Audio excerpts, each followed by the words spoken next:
Ako, si Francis Riudique, hatid sa inyo ang mga pinakamainit na balita sa bansa dito sa News Force. Sa ulo ng mga balita, Bulkang Kanlaon sumabog. Rollback sa presyo ng gasolina at kerosene, epektibo na. Senator Hontiveros, ipinanawagan ang agarang pagpasa ng Anti-Pogo Act. Kongreso nais panagutin ang mga nagpapakalat ng peking balita sa social media. LRT, MRT at PNR, tigil operasyon muna ngayong Holy Week. At SBP, isinagawa ang tryouts para sa Gilas Pilipinas Women's U16. Patas at pantay na balita, komprehensibong ulat para sa pulso ng masa. Ito ang News Force. Isang explosive eruption ang gumising sa mga residente malapit sa Bulkang Kanlaon kaninang madaling araw. Nagbuga ito ng makapal na plume na may taas na humigit kumulang 4,000 metro papuntang Timog Kanluran. Nagkaroon din ng pagdausdos ng Pyroclastic Density Currents o PDC mula sa bunganga ng bulkan. Ang PDC ay ang pinaghalong abo, bato at gas na nakakapagdulot ng sunog at mas mabilis ang kilos nito kumpara sa pagragasa ng lahar.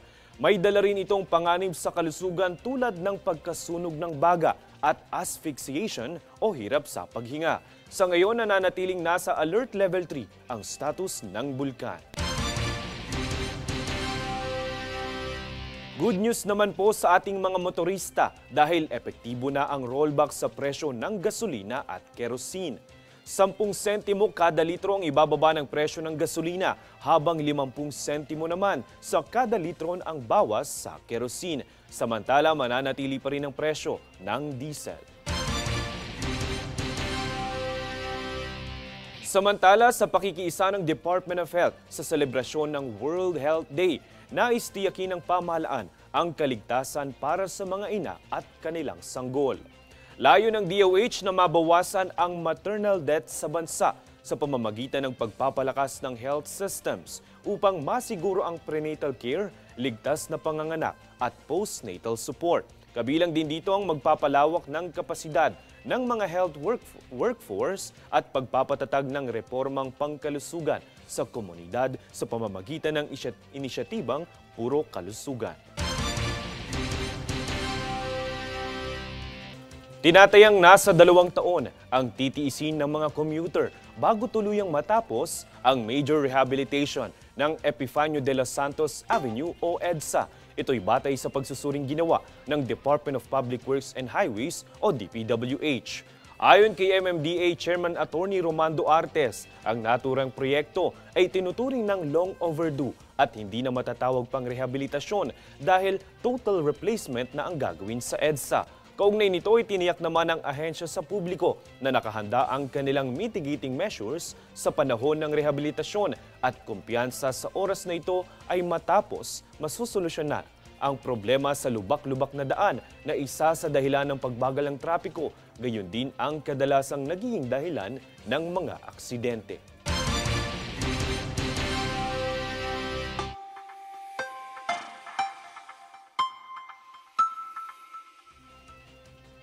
Sa atin pong ulat panahon, nasa 9 na lugar ang makararanas ng mainit na heat index o temperatura ngayong araw.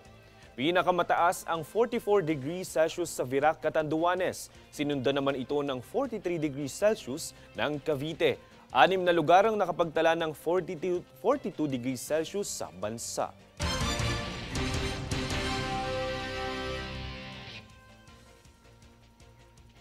Susunod sa News Force. PBBM tiniyak ang pagtulong sa 3 Pinoy na naaresto sa China dahil sa hinihinalang pang-eespiya. Vice Mayor Jay Ilagan pinagpapaliwanag ukol sa pagtawag na laos sa kalabang kandidato na si Vilma Santos Recto. Senator Hontiveros, ipinapanawagan ng agarang pagpasa ng Anti-Pogo Act. Manatiling nakatutok para sa higit pang mga balita sa pagbabalik ng News Force.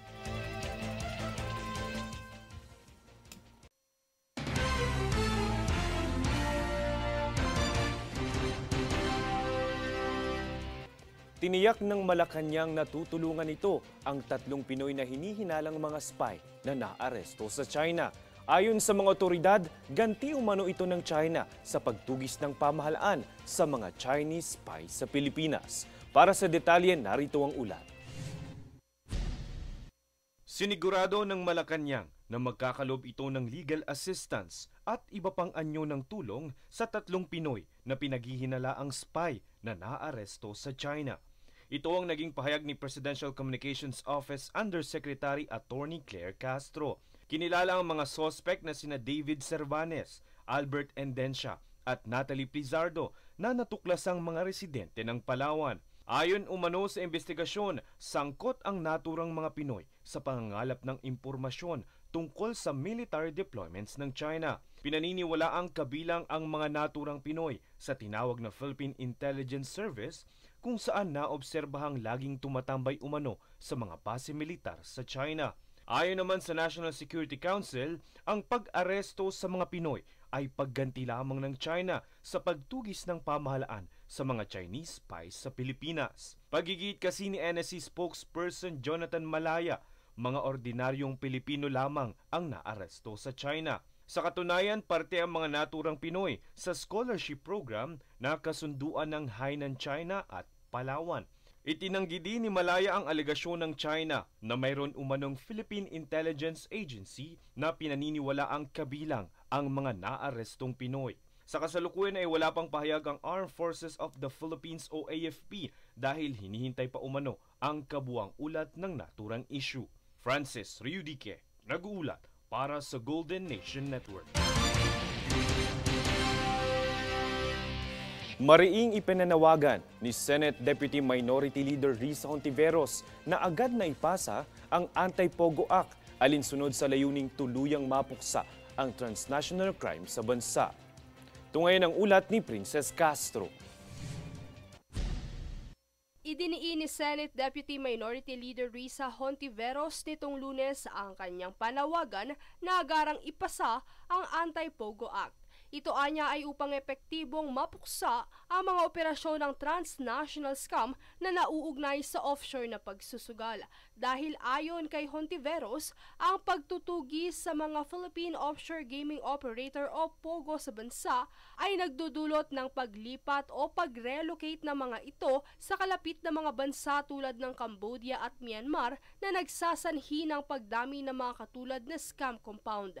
Pagigiit pa ng senador na dapat manguna ang Association of Southeast Asian Nations o ASEAN sa pagbuo ng isang Code of Conduct upang supili na ang mga scam hub iligtas ang mga biktima ng trafficking at panagutin ang mga kriminal dahil hindi lamang isang lokal na banta ang POGO, bagkus ay bahagi ng isang transnational web ng kriminalidad. Kaya naman hinimok ni Hontiveros ang ASEAN na makipag-ugnayan sa West countries, kabilang narito ang United States, Germany, United Kingdom at Australia kung saan ang mga mamamayan sa mga naturang bansa ay naging biktima rin ng mga scam na ito. Samantala sa ilalim ng naturang panukala, target nitong permanenteng ipagbawal ang mga operasyon ng POGO. Layon din nitong pagpanagutin ang mga sangkot sa mga karumal-dumal na krimen na tinatanggihan ang ideya ng deportasyon bilang get out of jail free card. Bukod dito ay plano ring bawiin ang mga tax exemption na ipinagkaloob noong Administrasyong Duterte nang hindi naapektuhan ang Bureau of Internal Revenue sa pamamagitan ng pagtuloy ng mga hindi nababayarang dues. Bagamat naumpisahan na ang pagpapasara sa mga natitirang opisina na nagpapanggap bilang mga lehitimong negosyo, ang crackdown ay malayo pa sa pagtatapos sa ani ni Hontiveros. Princess Castro, nag-uulat para sa Golden Nation Network. Ayon naman kay House Deputy Majority Leader Paulo Ortega V, dapat managot ang nagpapakalat ng fake news na maaring magdulot ng kapahamakan sa mga inosenteng mamamayan. Kasunod ito ng pagsasampa ng kaso laban sa dalawang individual na umano'y nagmanipula ng video ng Sinulog Festival bilang di umano'y pro-Duterte rally. Giit ni Ortega, kailangang umiral ang batas upang mapanagot ang mga nasa likod ng ganitong uri ng paglilinlang. Humingi naman ng paumanhin si Misamis Oriental Governor Peter Unabia kaugnay ng kanyang binatikos na pahayag na tanging ang magagandang babae lamang ang dapat na maging nurse. Sinabi niya ito sa isinagawang flag ceremony sa lungsod na aniya, biro lamang ang kanyang pahayag para pasayahin ang mga residenteng matagal nang naghihintay. Matatanda ang binatikos ang gobernador dahil itinuring na sexist remark ang kanyang naging pahayag ukol sa pagiging nurse.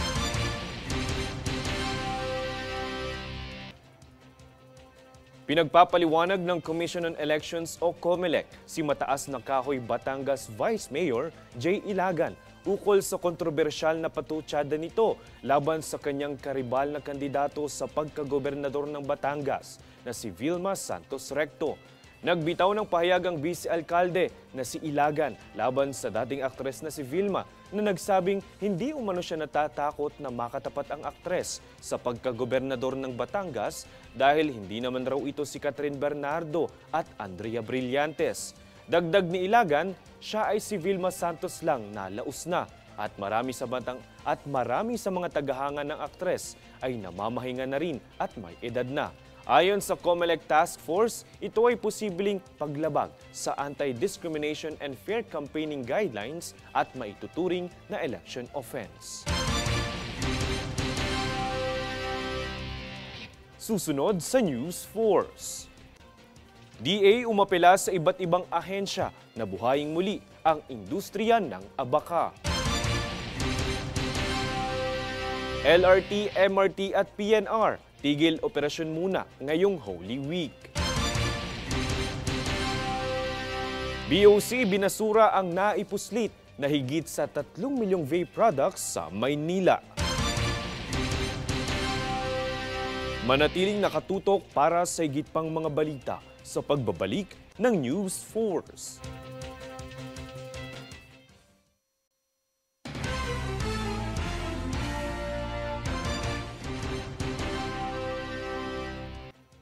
Hiniling ni Department of Agriculture o DA Secretary Francisco Chu Laurel Jr.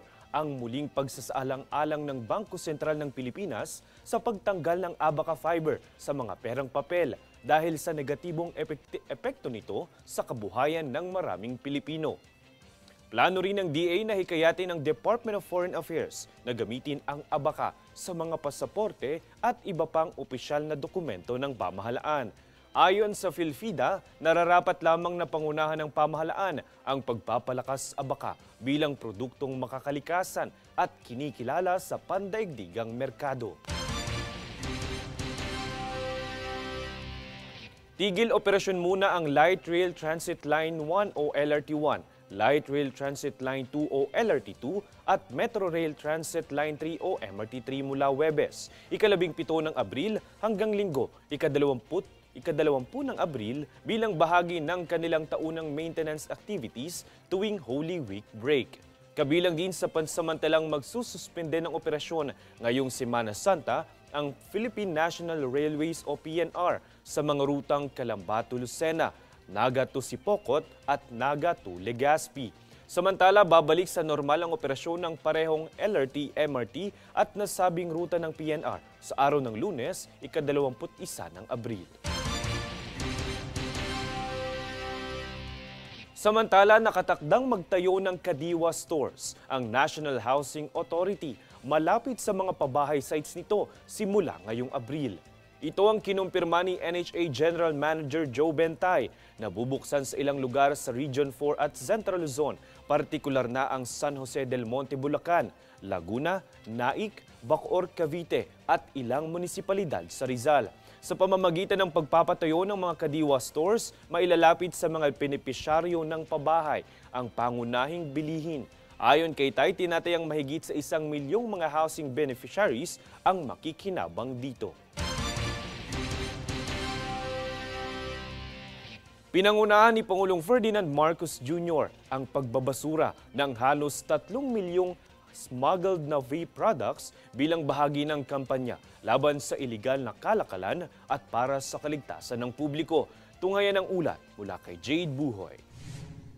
Pinangunahan ni Pangulong Ferdinand Marcos Jr. noong ika-7 ng Abril ang pampublikong pagkondena at pagbabasura ng 2,977,925 pieces ng smuggled na electronic cigarettes at accessories na nagkakahalaga ng higit sa 3 bilyong piso. Ginanap ang nasabing operasyon sa Bureau of Customs o BOC sa South Harbor, Manila kasama si BOC Commissioner Bienvenido Rubio na nagbigay diin sa pinaigting na operasyon kontra illegal importation ng vape products. Dito binanggit ni Rubio na ang mga produktong ito ay lumalabag hindi lamang sa batas kundi pati na rin sa kaligtasan ng mga mamimili. Napatunayan din na ang mga nasamsam na produkto ay bunga ng 10 operasyon ng BOC noong taong 2024 sa iba't ibang bahagi ng Metro Manila. Ayon sa ahensya, malaki ang papel na ginampanan ng MICP, POM at BOC Intelligence Group sa pagtukoy at pagsabat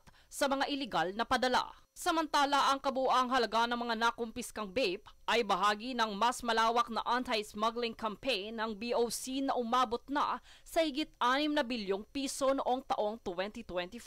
Habang sa unang 3 buwan naman ng 2025, karagdagang 483.117 million pesos na halaga ng smuggled vape products ang nasabat ng BOC. Ayon sa ahensya, ang tagumpay ng kampanyang ito ay bunga ng kolaborasyong lokal at pandaigdigan na mas pinaigting na intelligence gatherings at mas mahigpit na pagpapatupad ng batas. Dagdag pa rito, nakaangkla rin ang inisyatiba sa Republic Act No. 11900 na nagtatakda ng regulasyon at buwis sa vaporized nicotine at non-nicotine products. Jade Buhoy, nag-uulat para sa Golden Nation Network.